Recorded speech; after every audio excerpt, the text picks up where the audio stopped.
And hello to all of our followers in the XRP Army News podcast. We're glad to have you here today because we have a very special guest that many of you will recognize from the YouTube, Twitter, and XRP followers everywhere. In fact, we're so pleased to have him today that we're not going to tell any jokes about him, but I do know there are a few out there. So if any of you know any good jokes about our special guest today, please put them in the comments when we are done. I would appreciate that. Now, our special guest today is Brad Kimes.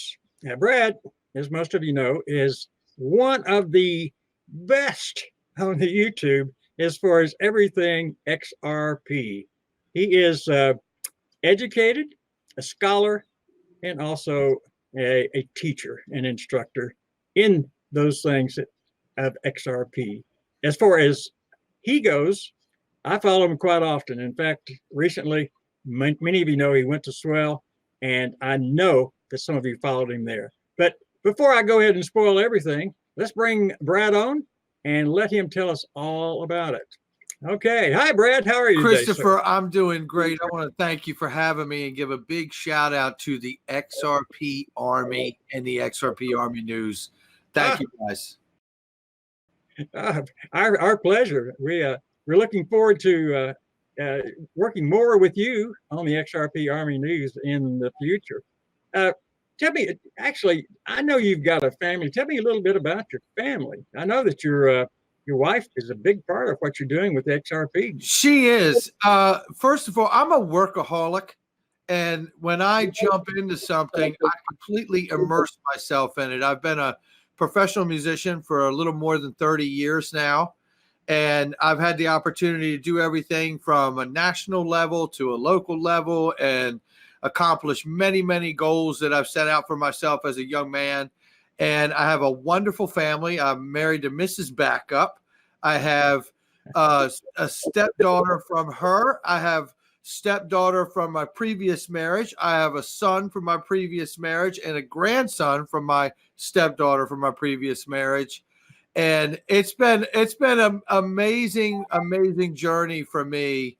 And I'll be honest with you, I never knew that this chapter of cryptocurrency, XRP, being a YouTuber was ever going to be something in front of me, or that it would be ever something that you'd read about Brad Kimes, and it is. And it's been the happiest accident, I believe, of my life, really. No kidding. You really enjoy it that much, do you? I really do. It has been the happiest accident I've ever had happen to me. It really is. Well, every journey has a first step. That there are a lot of YouTube influencers out there, and it's certainly you're one of them. There's no doubt about that. You've got a following of over 10,000 people on YouTube, which is phenomenal. But how did you find a channel to get involved with like this? YouTube's not a simple tool to get involved with. You're absolutely right. It was a progression that started much like, I guess, a lot of other people at first. First of all, I found crypto through, I was investing in cannabis, and I was investing in cannabis pretty heavily, my oldest brother and I saw a big opportunity in the cannabis industry, and still do, honestly. We had got into the, I think it changed its name. It was TMWFMJ or something at the time, the stock symbol. And then it changed to CGC, I believe now, which was the Snoop Dogg Willie Nelson stock. And I got into that right before it was listed on the New York Stock Exchange. First cannabis stock ever listed on the New York Stock Exchange. Well, you can imagine that we hit a home run on that one. So, we almost quintupled our money at that point and did very well there. And it was a modest amount of money. It wasn't like, you're going to be riding off into the sunset or anything.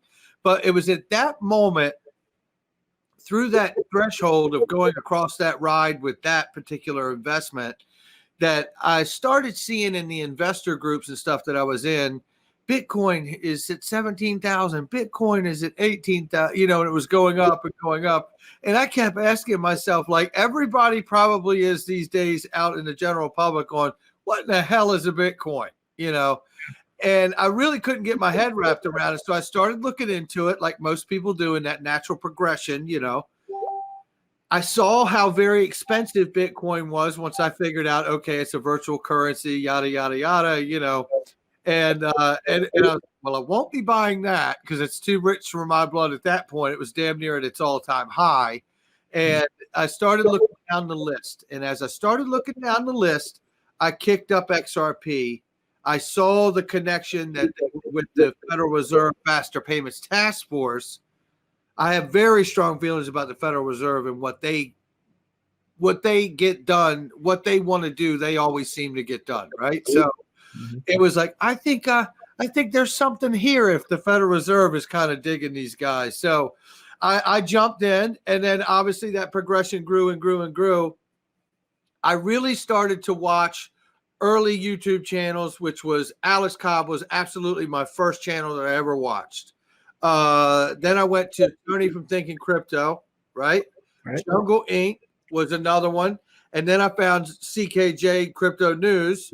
And what happened is I started correlating, talking to all of these people, becoming moderators in the channel, and that natural thing that I'm helping, like with the community aspect of it. And I'm learning so much so quickly.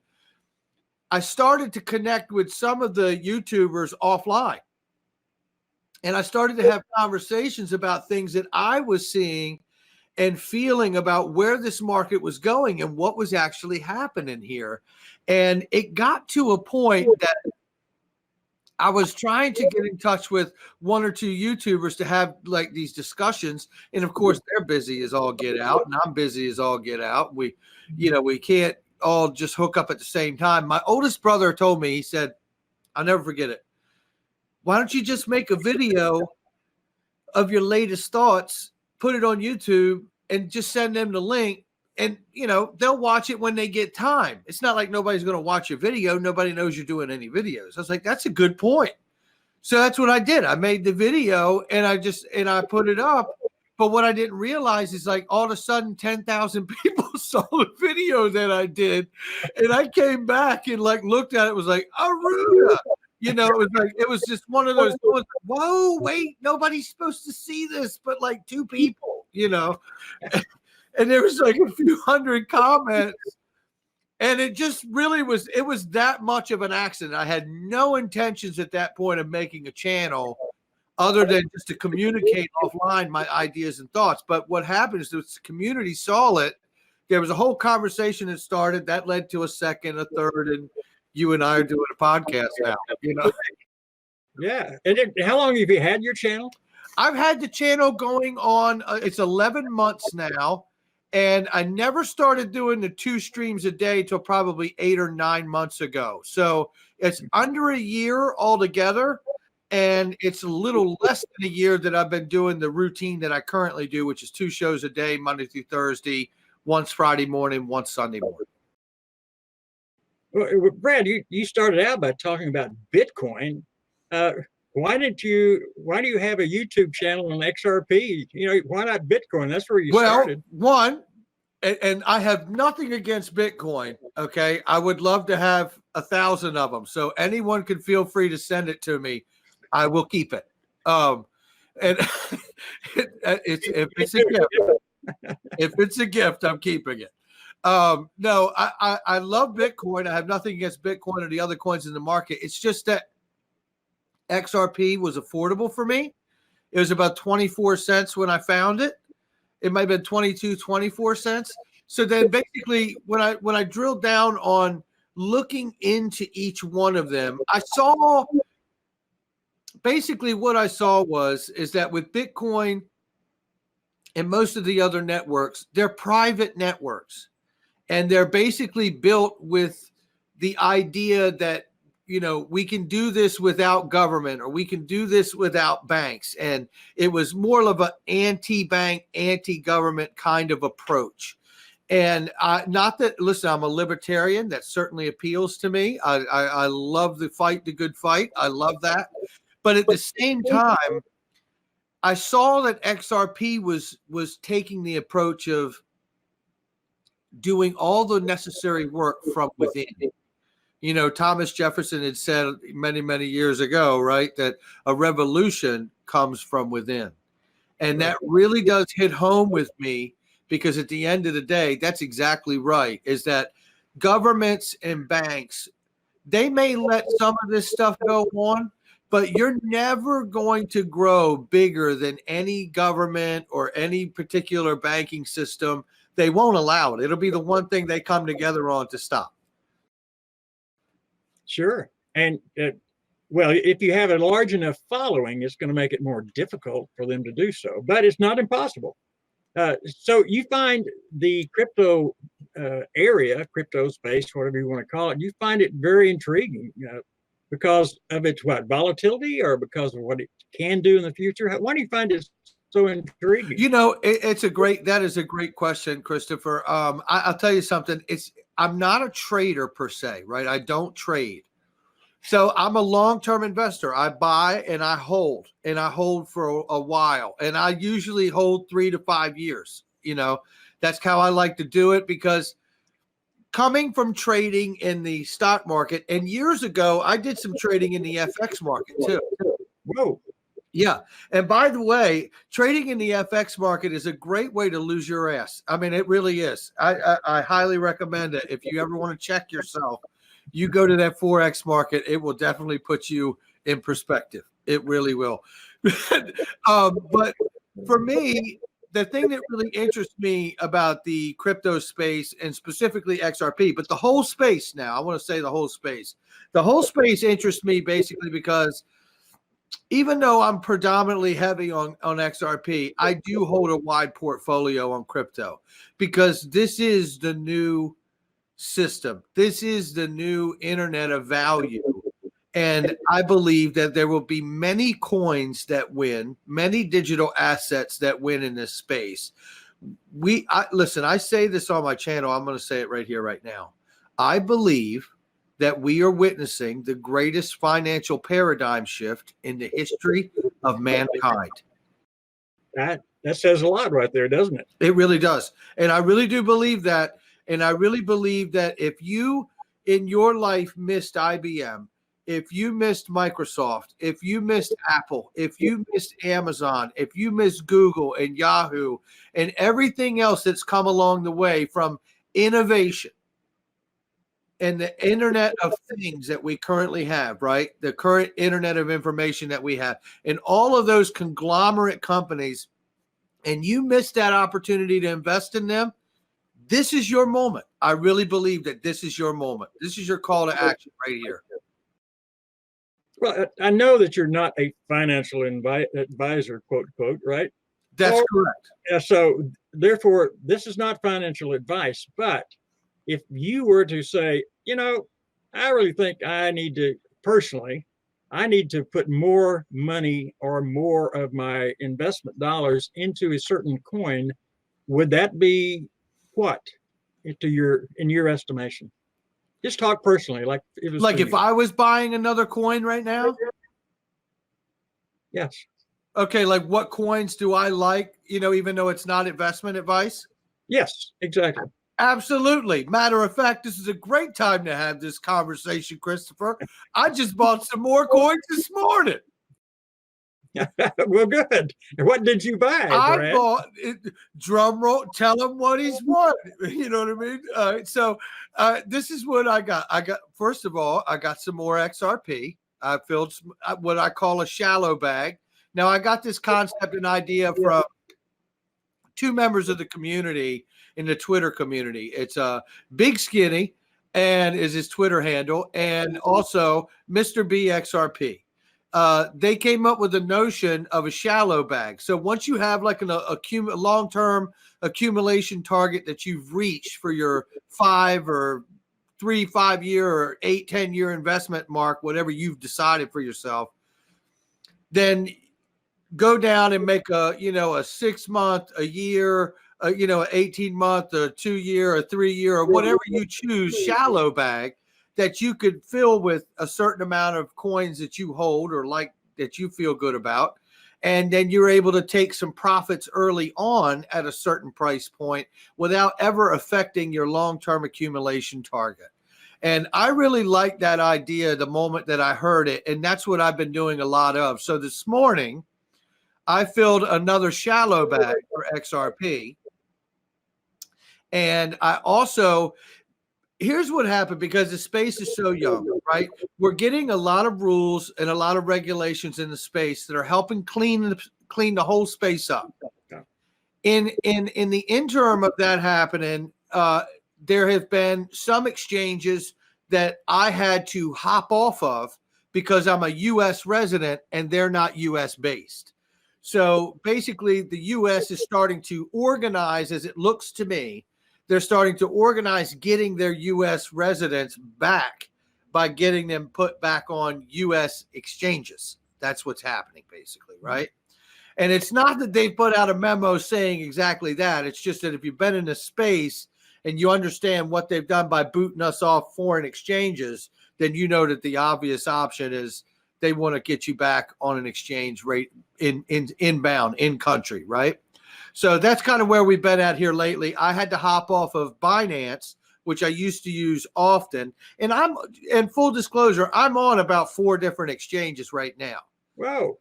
And it takes that, I think. I think that's a good idea. I have one particular exchange like Uphold, which has none of my real personal holdings on it. And it is like Uphold is what I use to get my friends involved and get them signed up. Or if I have co-workers or friends or extended family kind of friends, I build like a card for them and I put a little bit on it and I'm going to give it to them in a couple years, that kind of a thing. So that Uphold is about that for me because it's so nice. You can make a card individually for everybody. You can really keep all the holdings separate.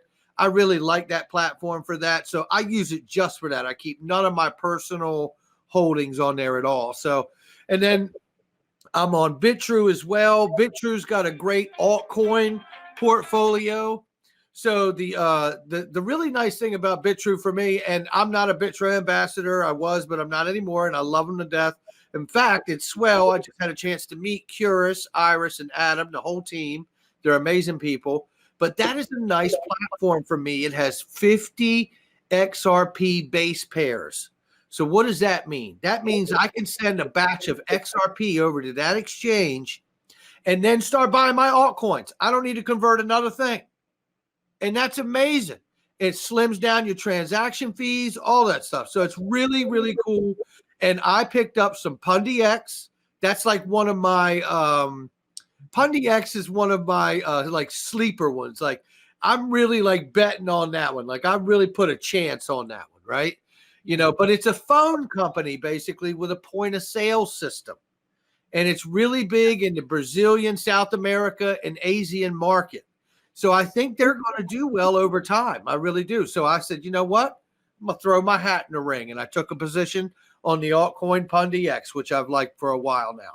Another one I'm a big fan of, VeChain, Vetcoin. Yeah. Now I'm real excited about this, Christopher. Yeah, Vetcoin.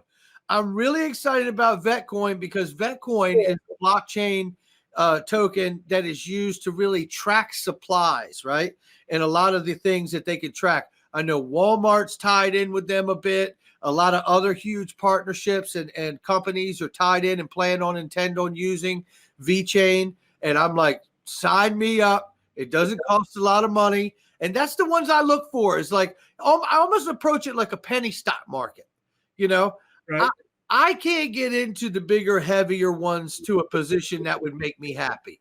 I like to invest in things that in 3 to 5 years can not impact my life, but change my life, right? VeChain? VeChain, yeah. Yeah, okay. All right. Never heard of that one. I'm sorry. That's a new one on me there. That's great because then you can check it out. Lord, you might get a little bit too is what might happen there, right? Yeah. You definitely want to check that one out. And then some other ones that I like Stellar, even though Stellar just recently burned $55 billion of its stash, right, of its total supply.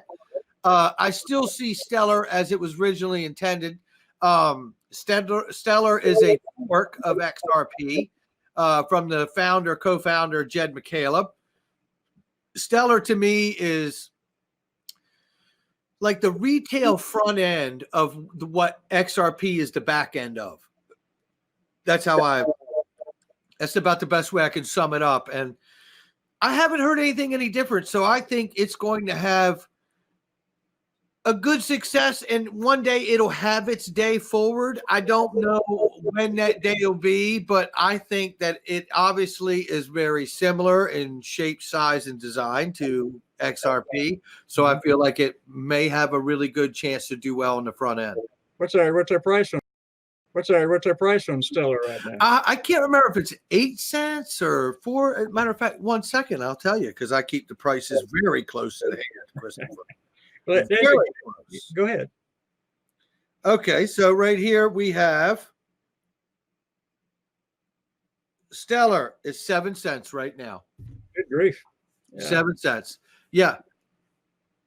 And you go through what exchange for Stellar? You could go through, I believe, Coinbase for Stellar. You could go through Uphold. No, not Uphold. I don't think Uphold's got it yet. It may now. I haven't been on there in a minute. But I believe you can also get it on BitTrue as well. Okay, yeah. This begs the question, Brad, that here you are, you're widely diversified, but yet you're really an advocate for XRP. Now, why don't you have a channel for Stellar or V10 or some of those others you just mentioned? I mean, what's driving you on the enthusiasm and all the work it takes? It takes a ton of work to do what you're doing on your YouTube work. But why XRP? Why not some of these others? This is a great question. It's really two parts, this question. For one, I do feel like because XRP look, a lot of people in this space are not fans of this answer because so many people in this space have been trading the volatility of this whole crypto space, and they love the wild, wild west aspect of this space, especially as a trader. You know, you don't have a limit how long you can stay in on a trade, like in the traditional markets. You don't have a limit on your account size, right? So, I mean, literally, you could just trade your life away inside of crypto, and I'm happy for people who can do that. It's not my particular speed. The reason I started a channel on XRP is really because I think as this system, as this entire digital space grows up, we're going to learn that in order for this space to grow up, there's going to need to be a public decentralized protocol that underlies the bedrock of this digital crypto space. Mm-hmm. I believe that the Interledger protocol that was donated from Ripple to the W3 consortium, which is an internet oversight committee, international oversight committee for the internet, right? And it was donated to them. And I truly believe that sometime not too terribly long from now, we're going to see the Interledger protocol be deemed as a public good, just like the internet is today. And I believe that the XRP ledger will be used in conjunction with that.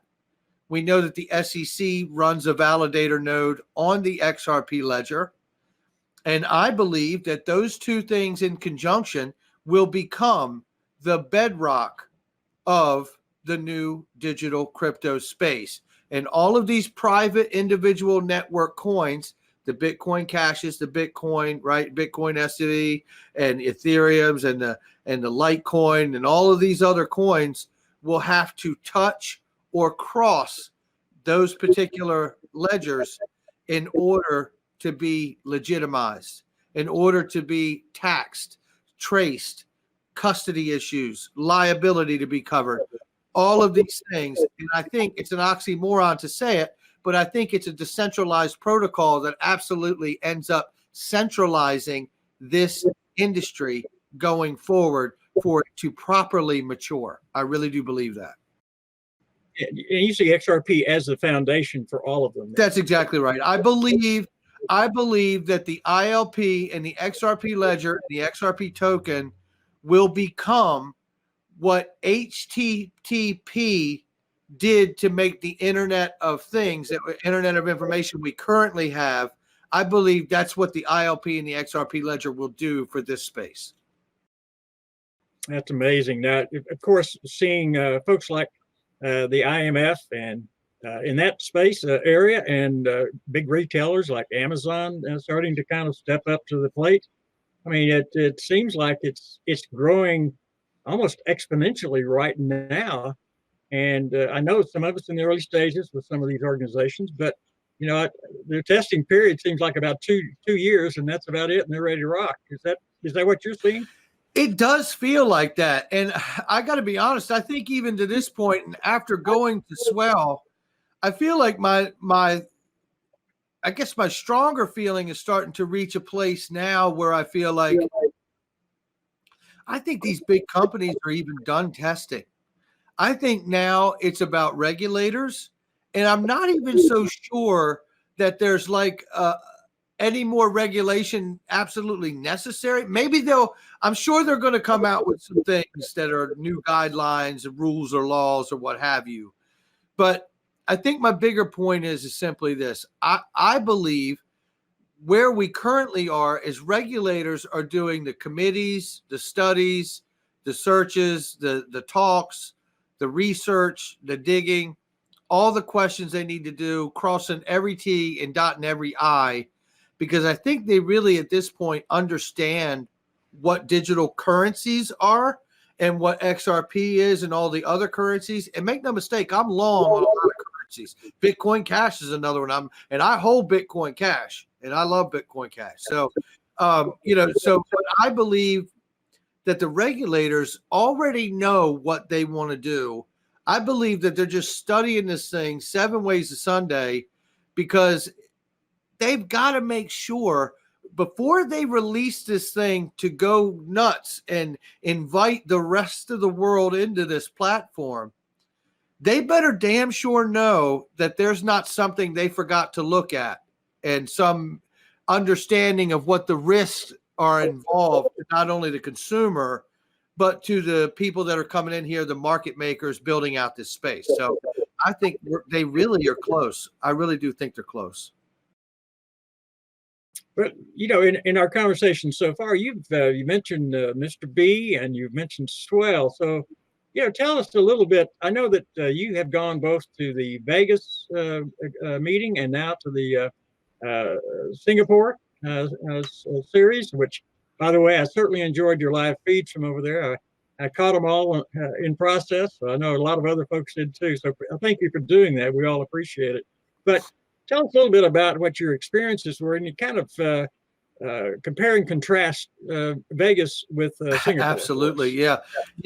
So we're shooting a documentary. Dustin Planhope, my partner in Kryptonaires, and myself are shooting a documentary, and it began with the trip to Vegas. So there was 4 or 5 conferences happening all at once in Vegas, and we went to all of them, and we interviewed, I think, everyone. And it was pretty incredible. So now we went to Money 2020 in Vegas. So Money 2020 is the banking conference at the Venetian, and you could totally tell the atmosphere of the bankers, very uptight, very stuffy, just kind of, but now they were talking about crypto and they were talking about Libra in their talks and in their conferences. It was a huge part of their itinerary for the conference. So that was very interesting to learn that. Then we went back up the street to the Cosmopolitan, strictly crypto conferences there.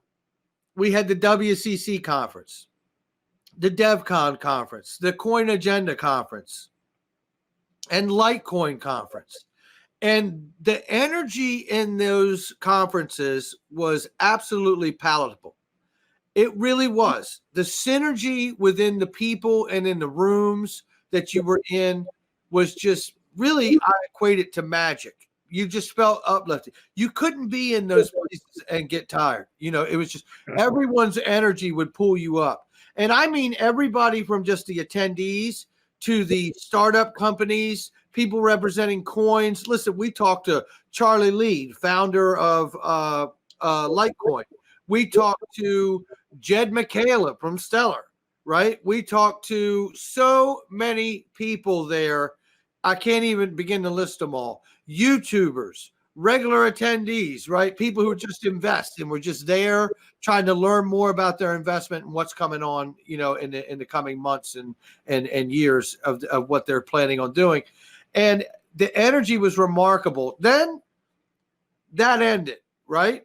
And we packed our bags. We had like 1 or 2 days to take a breath, pack our bags, 24-hour flight. We go to Singapore to Swell Conference. Yep. Listen, I'll tell you this. All of those other conferences were fantastic. Swell was epic. Whoa. It was epic. It really was, Christopher. I'm not kidding. It felt like if you took the Money 2020 conference, right, and the other 3 or 4 conventions at Cosmopolitan, blend them together, the energy from the crypto conference and the bankers, and put that into one conference, you got Swell, my friend. Wow. That's what Swell is. Because it was 800 of the largest bankers and e-commerce companies and financial payment providers on the planet. And then a handful of us YouTubers and social media influencers like Mr. B, DAI, Leonidas, Dustin, myself, and a couple others. And then that was it. And everybody else was major players there for Swell. And I don't mind telling you, we were not allowed to film within the conference, so we obviously respected all the rules. And we weren't allowed to interview anybody directly from Ripple. However, we did get a lot of hang time with David Schwartz, the CTO of Ripple and XRP, and that was remarkable. His insight was absolutely remarkable to have the opportunity. And listen, we spoke with everybody from Ripple, but just my personal experience, I mean, the connection with David and having the conversations about the things that I understand about XRP and things that I wanted to have conversations about to make sure that I understand, and it was just remarkable. He's such a down to earth guy, who's obviously an extreme genius. I mean, an extreme genius. And he just literally was so cool and so nice about everything that we went over. It was just a remarkable. I'll never forget it. That actually says a lot for his character, doesn't it? So it does. To be able to talk with people at every level and still, be a man of his stature, it's quite remarkable. Yeah. Your major takeaway from Swell? I know that you spent a lot of time at a lot of conferences in there, a lot of meetings. So what was your major takeaway, or maybe a couple of your major takeaways from that wonderful place? I think one of the big things that I came away with understanding is that I even had a big banker say this to me directly. Actually, somebody from the 4th largest bank in India. And I was like, so, you guys are excited about Ripple, XRP? They're like, oh, yeah. Oh, yes, my friend. And then I'm like, so I got to ask the obvious question, right? We were eating lunch and I was like, I got to ask the obvious question. You intend on using XRP in your business model? He's like, of course, my friend. That's why I'm here. Why do you think I'm here? And I was like, well, I had to ask, I couldn't leave it to just chance, the community to tear my ass up if I don't really just ask, I can't make the assumption, right? Even though you're here.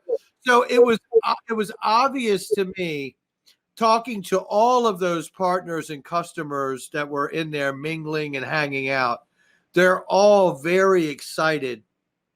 Now, one reason or another, even their company's not ready to use it yet because they still got to get plugged into the digital system, or it's a situation where maybe their massive payment flows are still too big just yet for the liquidity demand that they need XRP to live up to. So in some cases, it's them needing to get the software straight. And in some cases, XRP still needs to grow up a little bit in its liquidity draw, right? So where it can actually serve that on a daily basis. So it was a reminder to me. It was like, number one, this is happening. There's 800 of the largest bankers and financial payment providers all in this room, and they're here because it's happening, right? And that was amazing to me. Then finding out where we were in the journey and how XRP is growing so quickly, but yet still needs to grow, right, to serve a certain level of customer and demand. So while regulators are getting their agenda sorted out for what they want to know about crypto and XRP related things and all cryptos, I felt like being at Swell was a huge eye opener for me, because it told me I'm invested personally. For me, it told me I'm invested in the right thing. It is exactly what I know it to be. I understand it probably to a very awkward degree for most people, because, they're like, God, man, you're a bit of a geek, It's like, and I am, and I love it because that's my thing. I totally immerse myself into something when I think it's the way to go. And I definitely think that they're getting the job done. It is job well done as far as they're concerned. And I don't think anybody's doing it any better or any faster than they could. And they're doing it from within, which has to be done. They're working with the governments. They're working with the banks. They're working with the regulators closer than any other coin in this space. And that tells me longevity, longevity, longevity. Well, our followers in the XRP Army News will kick me if I don't ask you this question, and that is, grow up. That's the word you used. So how long before it grows up, Brad? That's a great question, Christopher. And I know that right now, anybody in the XRP space is going, they're just like leaning forward. How long? Yeah. Tell me how long, I got a job I want to quit, and I understand the frustration, that people, especially people who have been in this market 2 years or more. I've been in this space 2 years now, and my channel even less, obviously. But I get it. It's frustrating, but I've never said how long, and I've never price predicted, and I just can't say it now. What I could say is, instead of for me focusing on how long, is I focus on the fact that I'm still early, and that a small pocket chump like myself can still have a chance to accumulate. I try to work from a place of positives, right? Right. You never get anywhere focused on your negatives, right? Focus on what you can do. Focus on what you're good at. Focus on, Focus on the things you can actually control. And what I can actually control is how big I allow my bags to get, right?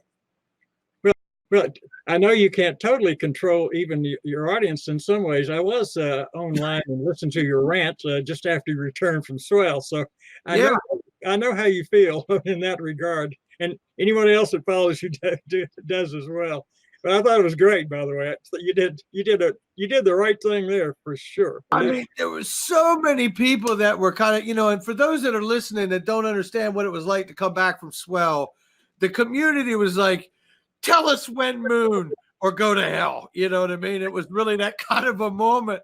It was like, well, I'm not going to be telling you when moon, and I may just tell you to go to hell. Because, it's really that kind of a thing. It's, look, I think you start making mistakes when you're in a position like we are, Christopher, when you're talking to groups of people all the time. And one, we're not investment advisors, right? I tell people what I do is for educational purposes. I try to educate the audience as much as I can with my perspectives and encourage everyone to go do their own research, vet everything that I say, right? vet everything that you say or anybody else that they're listening to. Go get 2 or 3 confirmations from other sources that confirm that. Find out something I've said and go confirm it with somebody from Ripple or any other thing you're looking into, because that's the right way to do it. And it's also the long way to go about it. And it's also the non-magical feeling about how to do it, which is also responsible. So there's a lot of people that really come into this space and they're like, just tell me and I'll put the money on it. It's like, well, it'll also be my fault from your end, right, when it doesn't pan out for you. Right? Always. Yeah. So when people, I'll tell you here's one thing I will say. I had a conversation with a gentleman there, a Ripple employee. Okay. And I happened to mention, I said, I no longer, before I came to Swell, I was in a position where I felt like this is not an if, it's a when. Good. Yeah. So many investments we make, we don't even know if it's an if or a when. We just, it's more likely it's an if. If this happens, like PundiX, for instance, if it grows up, I've got a nice little position that I can cash out one day. And I really don't care because I don't have a ton of money sunk into it. So if I lose that particular chance that I've put on it, I'm not out anything really. You know what I mean? And that's the way I've invested all my portfolio. So, but I had a great conversation with one of the people at Ripple. And I said that when before getting on the plane to come to Swell, I felt that this was an if, a when, not an if, but a when. And when it goes, it's going to be spectacular. And that person said back to me, they said, yeah, that's true, but I don't even think it's an if or a when. I was like, do tell, Yeah, right. Do tell. What are you saying? Yeah, I'm like, what are you saying? And they said, it's actually already happening. So it's not an if or a when, it's already happening. It's how big will we get? Wow, that's quite a statement right there. Will we be Yahoo big, or will we be Microsoft, IBM, Amazon, Google, YouTube, all wrapped up in one big? Yeah. And that's still the unknown right there. Of course it is. No way to predict the future. But again, as we've all seen, those steps are happening in the right sequence, it appears anyway, from a novice's viewpoint, which I am, of course. But just looking at it in a logical fashion, it seems they're very logically putting the pieces together. It really does. I have to say, Christopher, when that person made that statement, I could just feel the hair standing up on the back of my neck, because I was like, that I really concur with that statement when it was reframed that way. It's like, it is already happening. So now it's a matter of, will we get the whole market share, or will we just get part of the market share that's out there to be had? And I felt like that was just such a profound thing to say, such a slight shift in the understanding of it and the perspective of it. But I was like, what a great way to say it, because technically we are already doing it. We're partnered with MoneyGram. We have RippleNet. We have over a couple hundred people on RippleNet. And, they're already starting to source on-demand liquidity with 24 different customers now. And the system is set up. So really, if you go back to what David Schwartz and I had talked about, that was captured by Dustin on film going down into the convention one of those days, I believe it was on the last day. He caught like the last part of a long conversation. We had been sitting over to the XRP community house, and we were hanging there for a long time, having great conversations. On the way back over, he did a little live shot from Twitter, and basically we were finished up a conversation about MoneyGram. And David was saying basically about MoneyGram that, it's just really a matter of ramping that up now. Now that they have that system set up, the way they have it set up, they really just need to continue to ramp it up and ramp it up and ramp it up. I understand MoneyGram wants them to go faster, right? And isn't that exciting, right? I mean, that you've got two companies working so well together that MoneyGram is personally seeing the benefits from it. Ripple's obviously seen the benefit from putting them in the middle of the system, looking at them like an internal treasury, right? So this is really exciting. They got all the pieces on the table. They just got to ramp up the volume now. But you're also involved, I think, in a labor of love.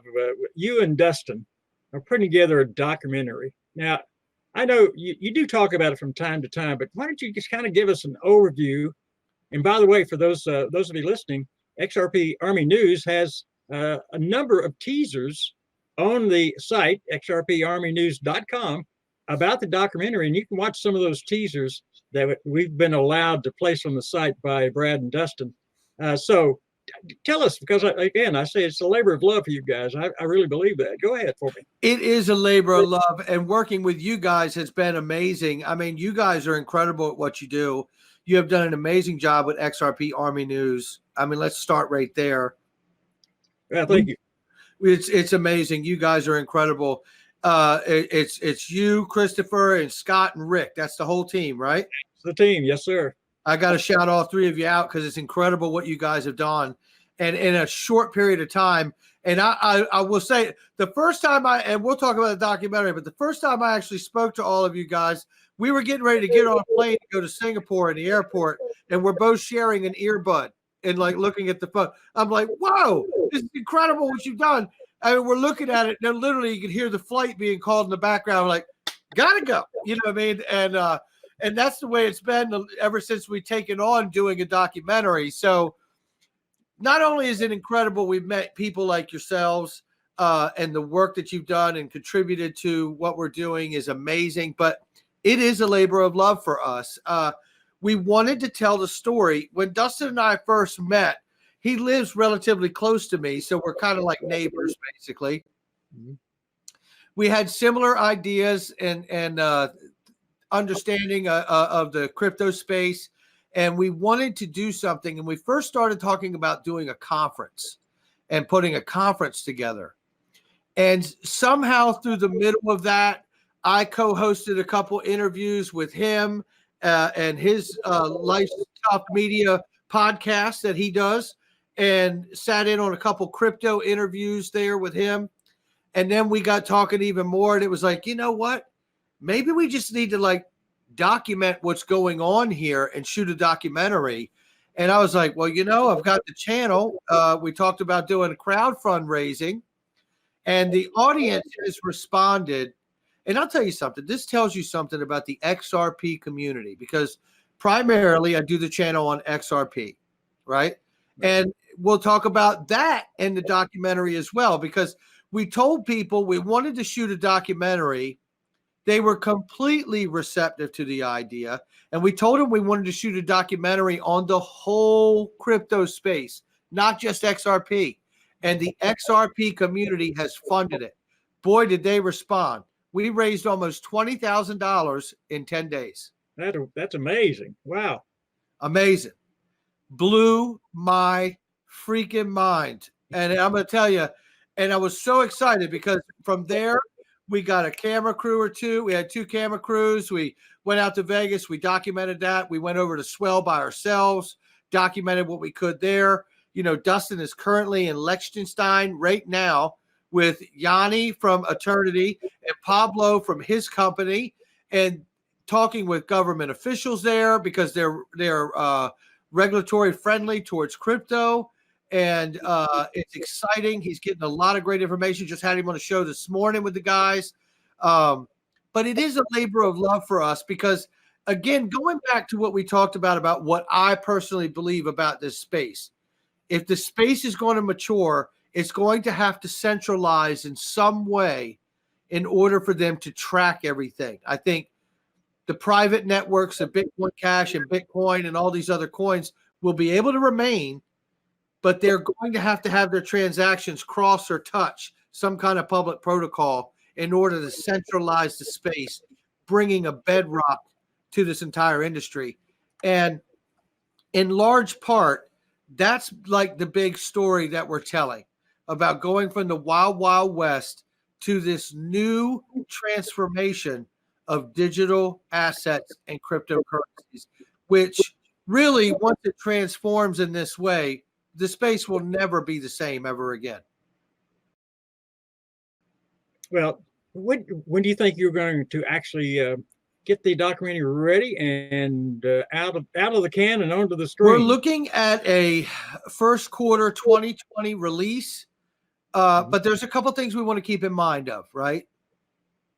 One, there's a lot of post-production that has to be done. This movie will be made or not made. It'll be made, obviously, but what I mean by that is that the story either gets told right or it gets told wrong in post-production.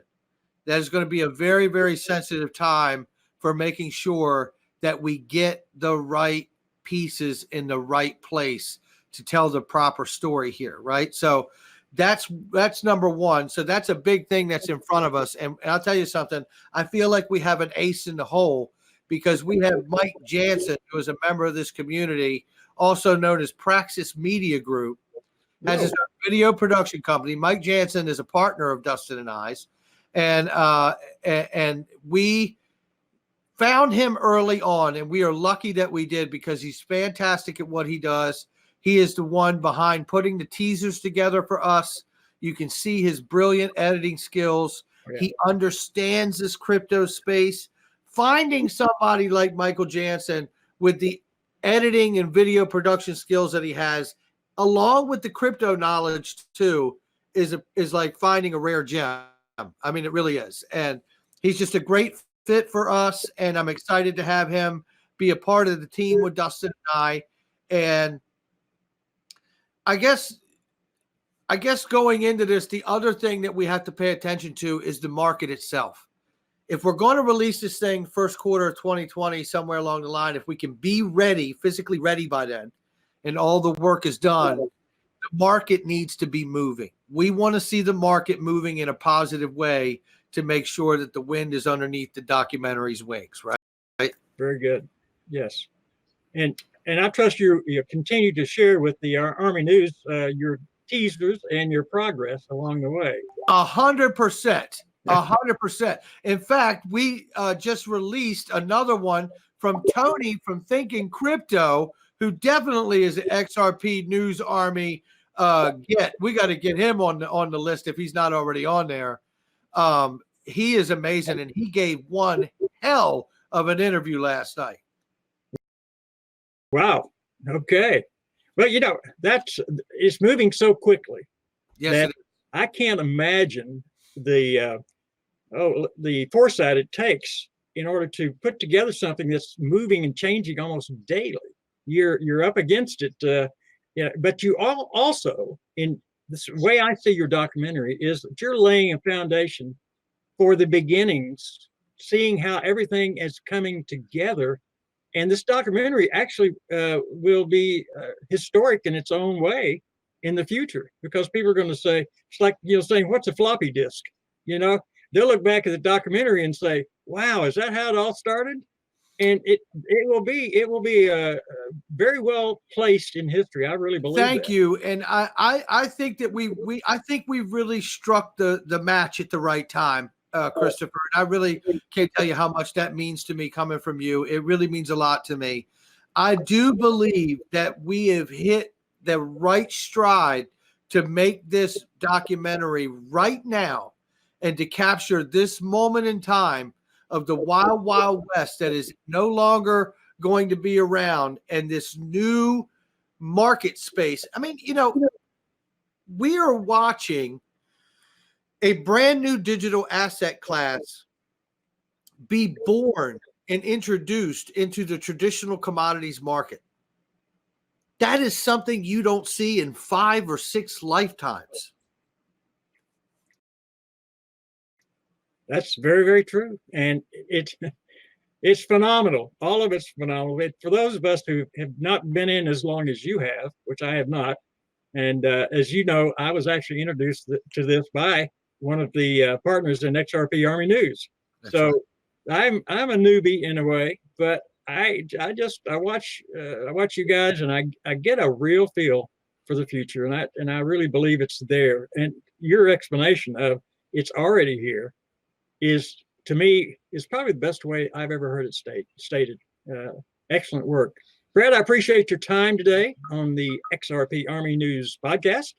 If you'll hang out just a minute in the green room, I want to chat with you about a couple of other things for the future. So thank you so much, Brad. I appreciate it. And we'll be talking very soon. Thank you for having me, Christopher. So our thanks to Brad Kimes and for his time, and of course for his expertise and his knowledge, and sharing the Swell Conference. All of that, of course, means a lot to the entire community. And the work that these guys do, the influencers in the YouTube and XRP, which Brad, of course, is on the top of, that work is so important to those of us who are just really trying to grasp and get a hold on the meaning, not only of XRP, but of cryptocurrency in general. But now, for those of you who want to follow us and would like to do it on your smartphone, you can do that with using the tag connect.xrparmynews.com. And you will find that this is not a native app. It won't take up any room on your phone, but it is an app that has all of the YouTube channels, not all, 12 of the top following that you're following on YouTube are on the site. Also, their Twitter sites. And there's a bunch more there that I'll let you look at and find for yourself. So thanks to all of you for watching today's XRP Army News podcast. And we'll be coming back at you very soon with another guest that will blow your socks off. Talk to you soon. Bye-bye.